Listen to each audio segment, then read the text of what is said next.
kind of the goals with multiplayer this time around, because there's a huge embracing of the specialist design in this chapter of Black Ops. Yeah, correct? yeah. I mean, specialists play a big role in throughout the game, obviously. But in this context, though, what we're talking about is taking the specialists that we started with in Black Ops 3. There are new specialists. All specialists are rebuilt or reimagined where they need to be, and everything they have is very grounded and realistic. It's not fantastical in any way. And the main motivation for all this, though, leads to the point where the game is a very tactical style game. It's a 5-on-5, not a 6-on-6. Team composition matters because you cannot, have 15 ruins in the game, right? You can have one ruin on your side. So how that team kind of aligns up with the specialist and what they can do is simplified and pure, but it's still very much a Call of Duty game. You still have create a class. You're still selecting weapons and your attachments. You still have wild cards and score streaks. And all the things that you'd expect out of a Black Ops or a Call of Duty game is all there still. But the specialists bring that tactical aspect of the game, slow the game pace down a little bit, create decision-making in that loop with the healing as its own mechanic now. The fog of war changes and a lot more. Right, so you talked about customization. So the Pick 10 returns. Can you tell us how it's changing and how it's staying the same in Black Ops 4? Yeah, so there's a couple at the highest level. The main change is that every weapon, right, is... If you play a lot of Call of Duty, you would know that like every assault rifle pretty much has the same attachments across the base. So one change is that every single weapon is its own little character or brand, or we say snowflake. And it makes it like this kind of unique element of it to itself, right? It's like this is the rifle that is good for, say, long range.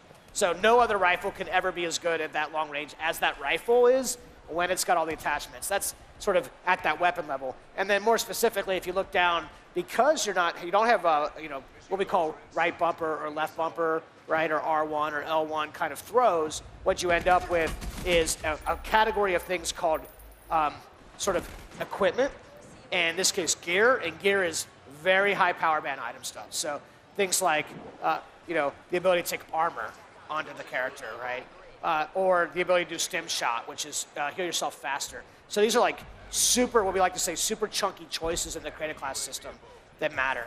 And then, on top of this, every specialist has an item in creative class that no other character in creative class can use. So in the case of like Ruin, it's the grapple gun.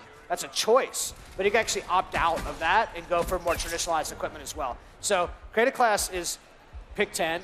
It's what you know, but the gear category that changes in how we think about weapons, and then the ability to actually opt out of certain types of categories of equipment that only your character or your specialist could have in the first place. All that's a way you evolve Create a Class and Pick 10 to service the specialist design, to service the tactical game. Nice. So you've talked about customization and really focusing on Black Ops 4, really boiling down to what the core Black Ops experiences is. And so you've added this new mechanic where there's no more auto heal.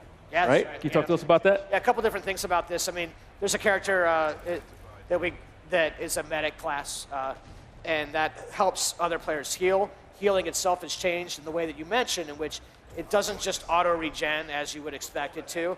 You actually have to initiate that with L1. Yeah, that's right. I love that. For those of you at home who can't see the nice motion animated in person, live on the studio set. And then finally, you have more health in the first place. You have 150 health instead of a base 100. And these are all parts of like, this seems like a simple thing, like 50 hit points. What's 50 hit points, right? In Call of Duty, it's 2 shots in a heartbeat. But what that does is allow us to kind of nuance the weapons in ways that you wouldn't necessarily get, right? Where the damage hits are and, the ranges at which they can do. So the healing mechanic is a part of the tactical decision-making experience of playing the game. So when you heal yourself, maybe you go right then, maybe you go in. You don't really walk into Call of Duty combat with less than full health, right? You go in, you either live or you die. Sometimes you take damage and you heal automatically, but here now it's a choice because you have to initiate that, and that takes time. I'm kind of a nerd for class design in games, and the specialists, as you were saying, lean in a lot to that. And I'm wondering if you rewind the clock and go back early in your development cycle on Black Ops 4, what does it look like inside the studio when you guys are trying to create very unique feeling, classes or specialists? Yeah, so please. Yeah, sorry, I was winding back the clock and going, oh man. Yes, the beard is getting shorter and shorter. Yep, growing into your face. My hair was there. It's getting longer and longer. It's like I had hair, and everything was fine. Yeah, everything's fine. Everything's fine. It's actually pretty fascinating because we actually start in these really high-level places, like If you look at the very first design document for Ruin, right? Ruin is in fact a barbarian character. He's like, you have pictures from the internet or whatever that are influences for you, right? It's just sort of it's an inspiration for, you know, his personality or his build, his physical build, or what kinds of things that, you know, barbarians would use for weapons. Like, what is the 21st, 2nd, 3rd century version of those things? So,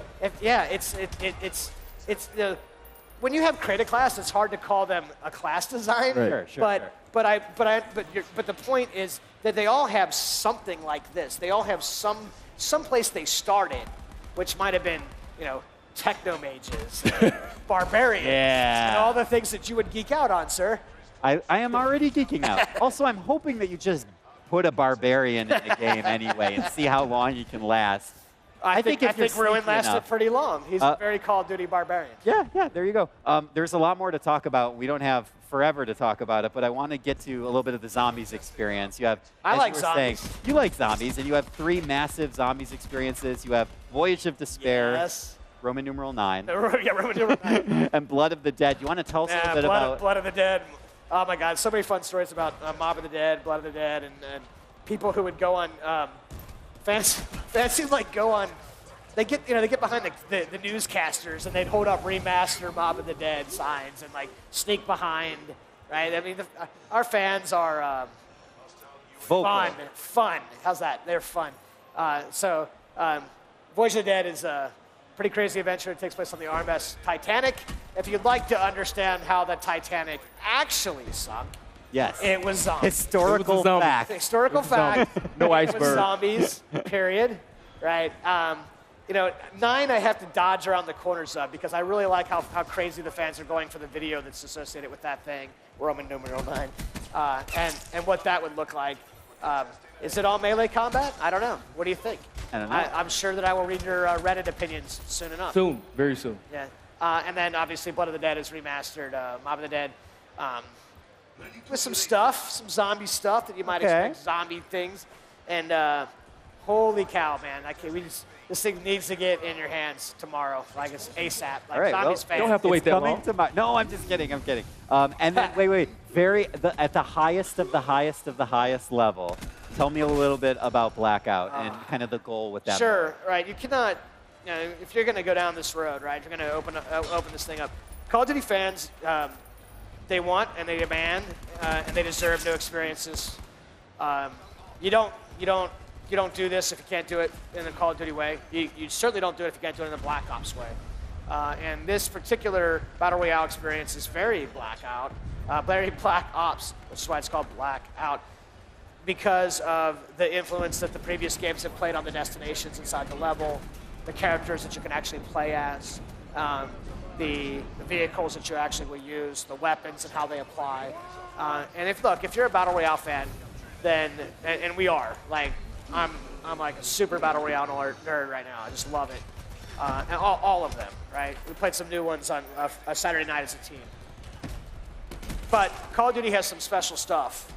The fluidity of the control, the mechanics, the refinement of those things, the polish that it can offer, the experience of what weapons would mean in a universe like that, how to apply them, the design expertise.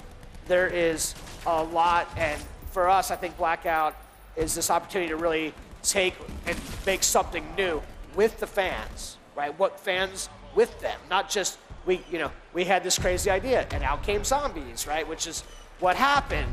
This is something you can start really from the beginning and be like, okay, we know what this is like, and you know what this is like, but what is the Call of Duty version of that like? And what is the Black Ops version of that like? And that's why I'm so stoked. And I can't talk about it because when we do talk about it, we're really going to be talking about it because when we talk about how does this thing evolve with you, the fans, because that's what that thing is, for sure. Awesome. For sure. Good answer. You avoided the spoilers. Yep. That's the perfect way to end it, man.